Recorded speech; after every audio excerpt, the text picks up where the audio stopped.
Vijana wengi wa taifa hili wamejiajiri kwenye habari, hasa online TV na wanaotumia mitandao ya kijamii. Tutaomba mamlaka, na Mheshimiwa Rais ni mtu anayependa sana vijana wa social media.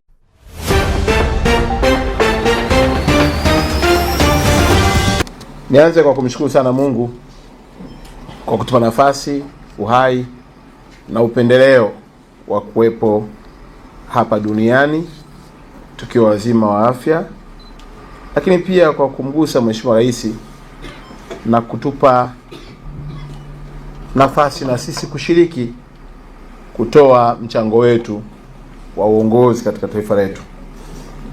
Wenye sifa wako wengi na mimi sio bora zaidi kuliko wengi, lakini kwa mapenzi na kudura za Mwenyezi Mungu imemwezesha kutukirimia nafasi ambazo leo tunazishika. Niendelee kumshukuru sana Mheshimiwa Rais kwa kuendelea kutuamini mimi pamoja na Profesa Kabudi ambaye amekuwa kiongozi wetu hapa, lakini pia naibu waziri wetu, kuendelea kushika hizi nafasi. Yeza katika nafasi ya naibu waziri niliyokuwa nayo ndani ya siku 52 au katika nafasi ambayo leo nimeipata na mzee wetu Profesa Kabudi akienda kwenye majukumu makubwa zaidi. Nina kila sababu pia ya kuwashukuru viongozi wa dini. Sisi wengine tunaishi kwa maombi, na hapa tulipo ni ushuhuda wa kazi ya msalaba. Ninawashukuru sana watumishi wa Mungu wa madhehebu yote mawili, wa Kristo na Waislamu, ambao hutuombea na kutunenea mema, na hatimaye maneno yao hufika kwenye kuta za mamlaka, nasi kuonekana tunaweza kutoa mchango kwa taifa letu. Naendelea pia kukushukuru sana Profesa Kabudi, waziri wetu, kwa uongozi wako. Nimepata nafasi ya kuwepo hapa kama nilivyosema, tena katika kipindi ambacho tunaanza bunge. Kwa hiyo kuna harakati za bunge, kuna semina za bunge, tukuja kwenye semina za viongozi, na pia kunipa nafasi ya kwenda Morocco kuisimamia timu yetu ya Taifa Star katika mashindano yanayoendelea ya mwaka 2025 ya AFCON. Nakushukuru sana Prof, uliniamini na ukusita, na imani yako imekuwa kubwa, na leo tumepata nafasi tena ya kuendelea kuaminika kulitumikia taifa letu.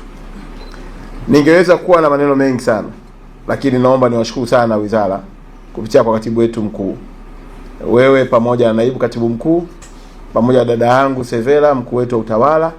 Kwa kweli mmenikaribisha vyema na mmeshiriki kunionyesha njia na kunipa nafasi ya kutoa hata mawazo ya namna gani tunaweza tukafanya wizara yetu ikawa bora zaidi. Unapokuwa mgeni, hata kama unaijua serikali kwa namna gani, kubali kujifunza kwa walio kutangulia. Nimefika hapa nikiwa mgeni, na wengine yawezekana niliotangulia, kwa sababu mimi nimeingia serikalini muda kidogo. Kwa kusoma serial number inasoma kwa muda mrefu, lakini ukija mahala tulia kwanza, jifunze. Kwa nawashukuru sana katibu mkuu pamoja na naibu katibu mkuu na dada yangu Severa kwa kuendelea kunisaidia kuielewa wizara, kujua mipaka yetu, kujua majukumu yetu, lakini pia kwa fahamu watendaji wakiwepo wakurugenzi na wakuu wa taasisi zetu mbalimbali. Leo ninapoingia ofisini kama waziri, nitawaomba tuendelee kupeana ushirikiano huo, tuendelee kushirikiana. Hakuna anayejua kila kitu, ila unajua pale unapokuwa na watu wanaojua. Na nyinyi mlioaminiwa katika nafasi mbalimbali, wengine kwa taaluma zenu, kwa muda mlio save katika nafasi hizo, wengine mkapata nafasi ya kuwa promoted kuwa mpaka wakuu wa taasisi, wengine kuwa wakurugenzi, basi uzoefu wenu utumike kuwezesha jukumu langu liwe rahisi zaidi, ili niweze kuwa mtumishi mwema kwenu na kwa Watanzania ambao wanatuamini na wanatutarajia kutimiza ndoto ya Mheshimiwa Rais aliyetuteua leo. Niendelee kukuomba Profesa, kuondoka kwako kwenye wizara hii umebadilisha tu majukumu. Sasa wewe ni waziri mlezi wa Wizara ya Habari, Sanaa na Utamaduni. Utaendelea kutulea, na tulichofurahi zaidi umeenda Ikulu. Maana yake umeenda sehemu ambayo sisi mambo yetu yanapaswa kwenda. Kwa hiyo nakuomba ukawe balozi mwema wa Wizara ya Habari, Utamaduni, ukafuatilie yale mambo ambayo mlikaa mkakubaliana yafanyike, ili tunapoyaleta mambo yetu aidha kupitia kwa katibu mkuu kwenda kwa katibu mkuu kiongozi au kupitia kwa waziri wetu mkuu Mheshimiwa Mwigulu Lameck Nchemba, basi wewe unagonga muhuri tu ya kwamba haya ndivyo tulitamani yawe. Na mimi nikuhakikishie Prof, nimekuambia tukiwa wawili, naomba nikwambie mbele ya Watanzania kupitia mkutano wetu wa makabidhiano, hakuna hata jambo moja ulilolihangaikia, uliloliwazia, likakaa kwenye maandishi, likapita na kwenye vikao litakaloachwa. Kila ulichotamani kukiona kitakwenda kutokea, na sisi tutahakikisha kwamba tunasimamia. Mimi ni muumini wa kutokuamini aliyetoka ofisini wewe ndio na akili kuliko yeye. Nimepata bahati ya kuwa chini ya mzee wangu Meki Sadiki nikiwa mkuu wa wilaya wa Kinondoni mwaka 2015, yeye akiwa mkuu wa mkoa wa Dar es Salaam. Aliponiachia ofisi, yale yote aliyoyaacha yalitimia, na hata leo huko aliko Mwanza anafurahi ya kwamba mdogo wake anaendelea vyema, kwa sababu ya kutambua ni nafasi ya kutoa mchango, na wakati ukinaofika atakuja mtu mwingine, lakini yale uliyoyatolea mchango ni muhimu yakaendelezwa. Nimepata nafasi ya kuwa mwenezi kwa dada yangu Sofia Mgema, na yeye ana furaha huko aliko ya kwamba yale aliyopanga kama mwenezi yaliendelea. Ana nafasi pia ya kuwa mkuu wa mkoa wa Arusha kwa kakaangu Mongera, yale yote aliyotamani yaliendelea kufanywa kazi, na kote huko nimeweka alama ya kutokubeza watangulizi wako, kulinda na kuendeleza kazi walizozifanya, ili kwa pamoja tuwe na historia njema kama taifa ya kuwa na muendelezo wa watumishi wanaopita kwenye nafasi mbalimbali. Baada ya kusema hayo, Mheshimiwa Waziri, nije kwa watendaji. Tofauti ya Profesa Kabudi na mimi ni spidi.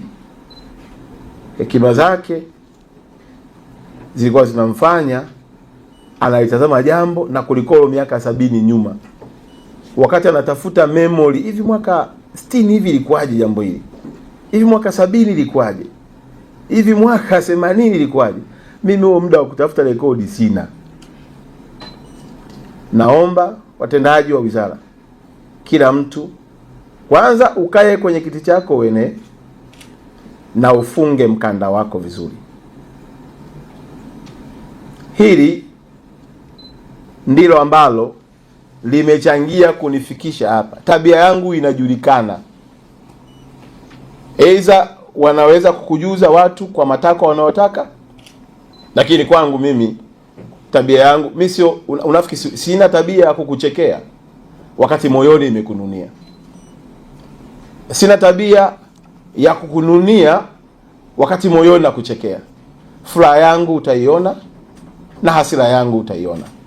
Ninawaomba watendaji wote katika idara zote na taasisi zote, kila mtu akae kwenye kiti chake na aenee. Nilikuwa natafakari hapa wakati wa utambulisho, nikamwona kijana mahiri kabisa anatambulishwa ndio mkuu wa mambo ya utamaduni. Kaa kwenye kiti chako uenee. Watu wa utamaduni wamebakiza jukumu moja tu la kuomba vibali. Yaani wao kazi yao kwenye mawilaya na mikoa kufuatilia watu kupata vibali. Yaani vile vibali vile wanafuatilia zile hela. Hakuna kazi nyingine inayofanyika.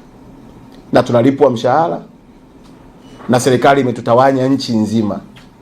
Brother, kaa, funga mkanda wako, ni wakati wa kupaa. Ndugu zangu, kwenye kila idara najua ukienda kwenye michezo, tuna michezo takriban zaidi ya 80,000 kwa dunia nzima ambayo inachanganya mpaka na tamaduni. Lakini ukienda kwenye michezo inayotambulika na kurasimishwa na ina mashirikisho ni zaidi ya michezo 20,000. Hapa Tanzania michezo yetu haizidi 10. Tena mpira wa miguu ndio unaongoza, mingine na suasua. Ukienda hata kwenye basket mpaka tumemwachia kijana mmoja Musa, yeye ndio anahangaika peke yake kama ndio wa michezo. Mtu wa michezo, kaa kwenye kiti yako na uenee. Kwenye habari tuna kazi kubwa, tuna maafisa habari mpaka kwenye wilaya. Na nafika mahala wa Tanzania wanaenda kulalamika kwa wanahabari huko mtaani, wanahabari wanaamua kuripoti kero ya wananchi iliyotokea kwenye halmashauri zetu, kwenye wilaya zetu, na inafika kipindi tunawachukia wanahabari wanaoripoti yale ambayo walipaswa kuripoti na maafisa habari tulionao sisi wenyewe. Mkurugenzi na msimamizi na mkuu wa idara, naomba ukae kwenye kiti chako na uenee. Ndivyo ilivyo hivyo kwenye sanaa, ndivyo ilivyo kwenye maeneo mengine. Ninasema hivyo kwa sababu mimi muda wa kusubiri sina. Umri wangu huu, nisipokuwa na spidi ya kutimiza ndoto za Watanzania waliomwamini Daktari Samia wakamteua, na mimi nitakuwa siandiki alama njema kwenye kizazi kilichopo. Ninafahamu ya kwamba kote nilikopita na nyinyi watumishi mmepata nafasi nzuri ya kufuatilia utendaji wangu wa kazi, na mimi nimefanya kazi vizuri katika maeneo mbalimbali, na tumeishi na watu vizuri, na tumeagana kama hivi leo Prof anavyoondoka mioyo yetu wengine tunasononeka. Nilikuwa namtania Prof, nilikuwa nishanogewa. Unajua ukikaa wewe juu hapa, sisi tuko huku tunajifichia humo. Kuna mahala pengine unajua naibu kudoji ni rahisi. Unajua tu kama zigo ikidondoka litamdondokea nani? Sasa ukishakuwa full minister, maana yake usiku na mchana unatakiwa dira, vision na mikakati na namna ya kuexecute unahakisha unasimamia. Kwa hiyo sio kazi rahisi ya kusimamia taasisi. Ninaomba tusiangushane. Ningetamani kuiona wizara hii kama alivyosema Prof. Watu wanaiona kama ni wizara ya kawaida. Hii wizara nakuhakikishia ndani ya mwaka mmoja, kama Mungu atatupa uhai na kubaki hapa, kila mtu aliyoko kwenye wizara nyingine ikiwemo wizara ya fedha watatamani kuhamia wizara ya habari, michezo na utamaduni. Tunakwenda kubadilisha mpaka namna ya kuvaa. Ukiwa unafanya kazi kwenye wizara hii unavaa vibaya nje ya geti. Kwa sababu watu wote wenye hela wako wizara nini? Matajiri wote wako kwenye hii wizara.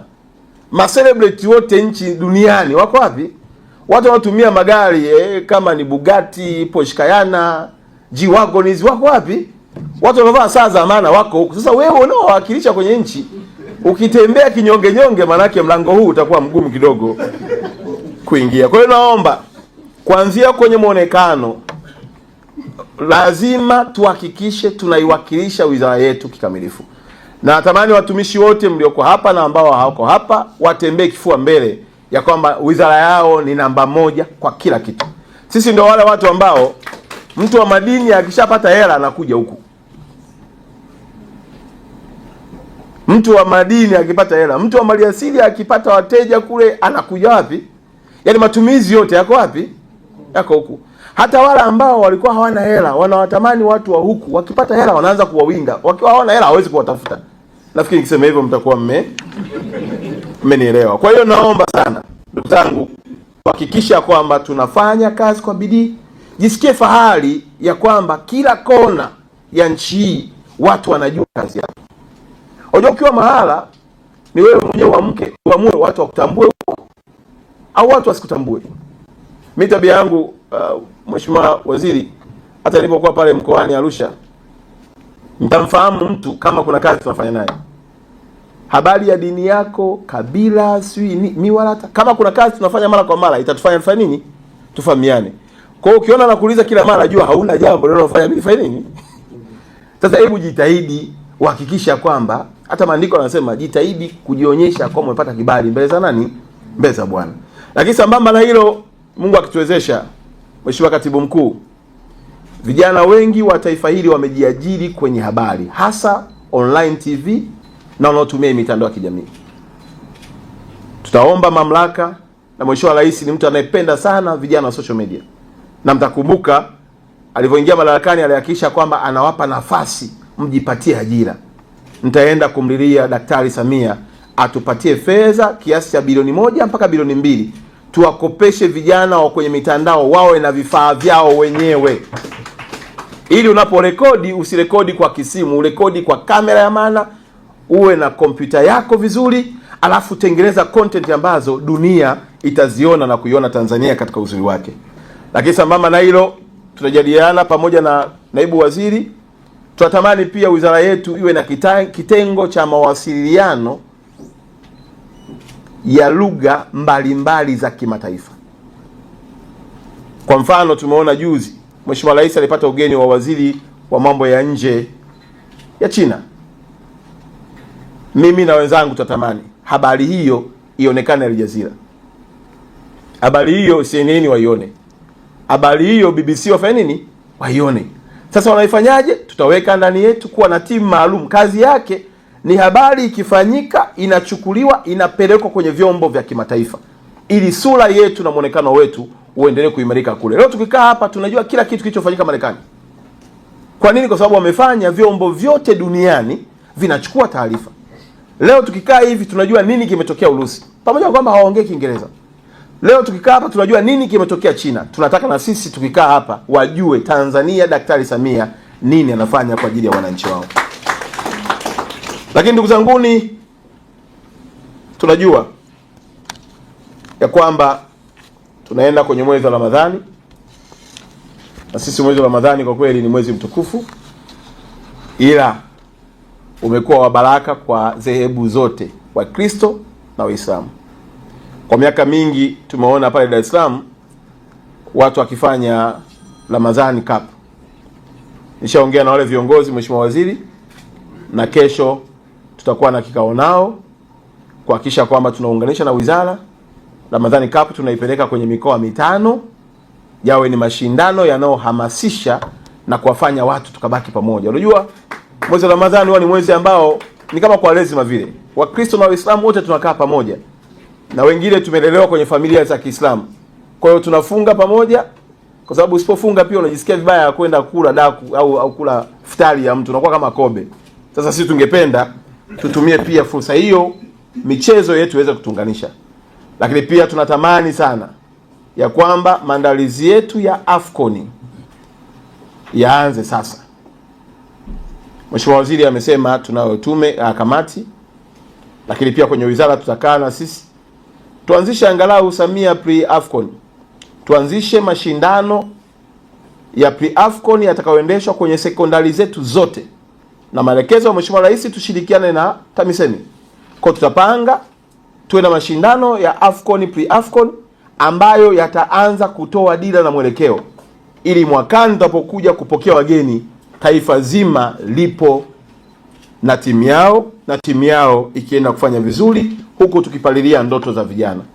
Lakini tumefuatilia pia kugundua ya kwamba kwenye sekta ya walimu wetu wanaosomea walimu wakipangwa kwenye shule, hasa shule za msingi na sekondari, wengi wao hawapati nafasi ya kujifunza mambo ya michezo, na wanafika hatua wanakosa sifa za kufundisha michezo. Tungetamani pia, na hili Profesa Kabudi tutakuwa wote kabisa, tutaiandaa pepa tuipeleke cabinet, tushawishi baraza la mawaziri lilizia kwamba sasa walimu wa shule za msingi na sekondari wanapokuwa kwenye vyuo vyao kule, wanaopenda mpira wanajifunza, wanatoka kama professional, ili wakienda kwenye mashule watutengenezee kizazi ambacho kimelelewa na mtu anayejua taaluma.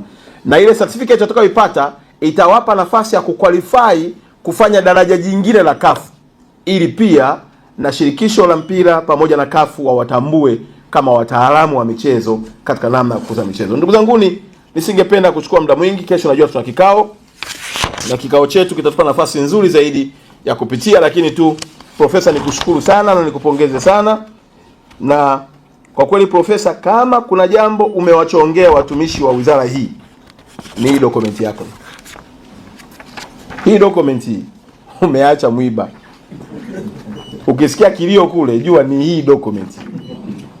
Naomba ni wataarifa watumishi, hakutakuwa na semina, hakutakuwa na washa, wala si semina elekezi, mpaka kila mtu haya mlioenda kujifunza Kibaha mkajifungia na Profesa yametimia. Na kama mlikubaliana miezi miwili, kesho ndio na sababu kwa nini unafaa kuendelea kuwepo hapo na miezi miwili imepita na hakuna ulichotimiza. Vinginevyo utaturudishia hela uliokula Kibaha, kwa sababu utakuwa ulienda semina bure na hakuna matokeo yake. Jamani, tunasikilizana vizuri? Sasa kama mzee anaondoka, mkimuona pale mumwage kwa heshima vizuri, kwa sababu najua chuma kinaingia. Naomba kurudia tena. Nimeangalia hapa. Profesa yako 40 ngapi? Yako mambo 49. Na mlienda nadhani mwaka jana. Na mkakubaliana miezi mingapi? 3. Kwa namna yoyote, kwa hesabu yoyote ile, miezi 3 ishapita. Yaani tujumlishe, tutoe, tuzidishe, miezi 3 ishafanya nini?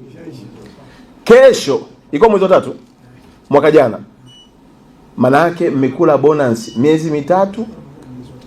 Kama ni mwezi wa 3, maana yake wa 6 mlishamaliza, mkaongeza miezi mingine mitatu, wa 9 mkaongeza mingine miezi mitatu, wa 12. Leo tuko, maana yake mshaenda zaidi.